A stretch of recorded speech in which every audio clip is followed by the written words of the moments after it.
पर किसानों ने जो लड़ाई की और हमारे राहुल जी ने उसको समर्थन करके किसानों को जो ताकत दी, भारतीय जनता पार्टी को वो 3 काले कानून वापस लेने पड़े। आज एमएसपी के लिए किसान लड़ रहा है।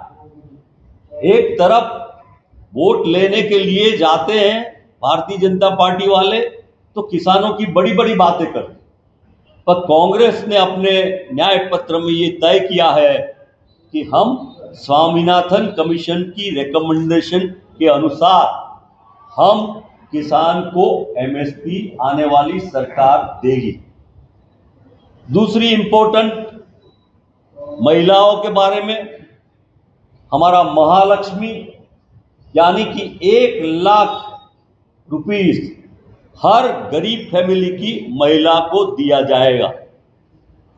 ये हमारा न्याय पत्र है, वादा है, मतलब न्याय पत्र है। 50% reservation for women in central government jobs, 50% reservation हम महिलाओं को हमारी सेंट्रल गवर्नमेंट में देंगे। और नेशनल मिनिमम वेज, जो काम करने वाले हमारे लोग हैं, मजदूर हैं, उनको 400 रुपया पर डे हम देने वाले हैं। और हमारे जो विद्यार्थी हैं, हमारे छात्र हैं, उनका लोन वेव करने का काम भी आने वाली इंडिया की सरकार, कांग्रेस पार्टी की सरकार 2024 में करेगी। 1 lakh for graduate youth under right to apprentice act. पहले जो इंदिरा जी के टाइम में अप्रेंटिस एक्ट चालू था, जिसके तहत युवाओं को प्रोत्साहित किया जाता था, जिसको मदद मिलती थी, वही बात इस बार हम अप्रेंटिस एक्ट के साथ युवाओं को 1 लाख रुपया देंगे। जो जीएसटी के बारे में देश के व्यापारियों को परेशान किया जा रहा है, अब किसी भी व्यापारी को पूछेंगे, a GST of BJP is most complicated. और कभी कभी लोग और व्यापारी कहते हैं ये तो गब्बर सिंह टैक्स है। ऐसा टैक्स तो उसको सिंप्लीफाइड करने का काम और व्यापारियों को रिलीफ देने का काम भी आने वाली हमारी सरकार करेगी। उसमें साथ साथ free health care insurance up to 25 lakh रुपया, ये भी हम करने वाले हैं। राजस्थान की हमारी कांग्रेस पार्टी की गवर्नमेंट रही, आपने देखा होगा कि कोरोना में हमारी पूरी पार्टी ने पूरे देश के सभी वर्ग के लोगों के साथ चर्चा मशवरा किया।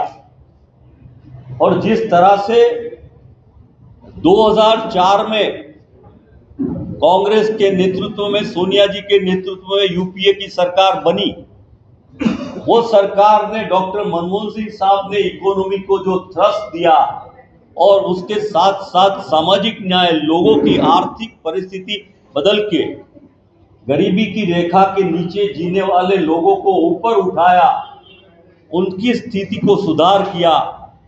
उसी तरह इस बार बड़ी चर्चा, बड़ा डिस्कशन, एक्सपर्ट सभी लोगों के साथ मिलके कांग्रेस पार्टी ने ये न्याय पत्र तैयार किया।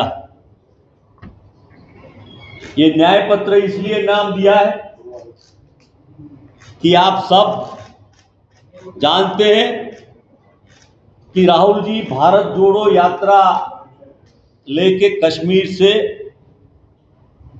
आए थे, कन्याकुमारी से, और आके उन्होंने पूरे देश से हजारों लाखों लोगों को मिले। उसके बाद वो मणिपुर से मुंबई तक भी गए।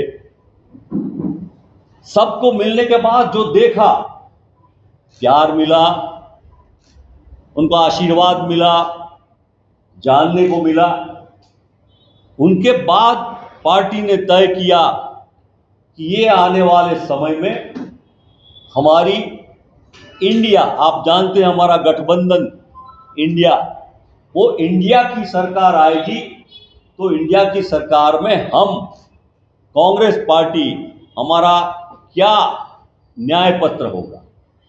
इसलिए जनरली हम इसको मैनिफेस्टो कहते हैं, पर मैनिफेस्टो के बदले ये पूरी यात्रा संपूर्ण करके राहुल जी की यात्रा के बाद पार्टी ने तय किया कि देशवासियों को इस बार न्याय दिलाना है, इसलिए इसका नाम न्याय पत्र रखा है।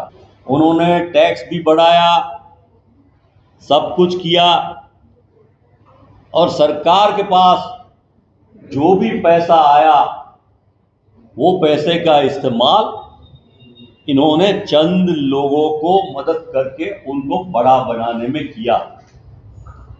गरीब और सामान्य वर्ग जनता वो पिस गई महंगाई से लेके सभी तरह, और देश के कुछ मूढ़ीपति वो 100 नहीं थाउजेंड्स टाइम उनकी आमदनी इनकम सब बढ़ गई।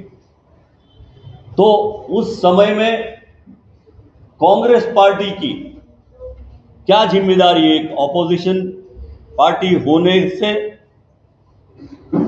तो ये चुनाव के लिए कांग्रेस पार्टी ने और खास करके हमारे नेता राहुल गांधी ने पूरे देश से लाखों लोगों के साथ हमारी पार्टी ने विचार विमर्श किया। आज के प्रेस कॉन्फ्रेंस का विषय था कि 2024 के चुनाव के बाद जो हमारी सरकार आएगी, इंडिया की सरकार आएगी, कांग्रेस पार्टी की सरकार आएगी, तो उस सरकार के सामने हम जो काम करने जा रहे हैं समाज के विभिन्न वर्गों का, देशवासियों का, वो हर तबके के लोग, चाहे किसान हो, चाहे युवा हो, चाहे महिला हो, चाहे कारीगर हो, चाहे बिजनेसमैन हो, चाहे समाज की व्यवस्था में कोई काम करने वाला, कोई सरकारी नौकरी करने वाला, उन सभी लोगों के बारे में कांग्रेस पार्टी जैसे यूपीए सरकार हमारी आई थी, हमने जो कार्यक्रम रखा था वो हमने कार्यान्वित किया था, सक्सेसफुली किया था। उसी तरह 2024 में जो करने जा रहे हैं इसके पर हमने ये न्याय पत्र रखा है।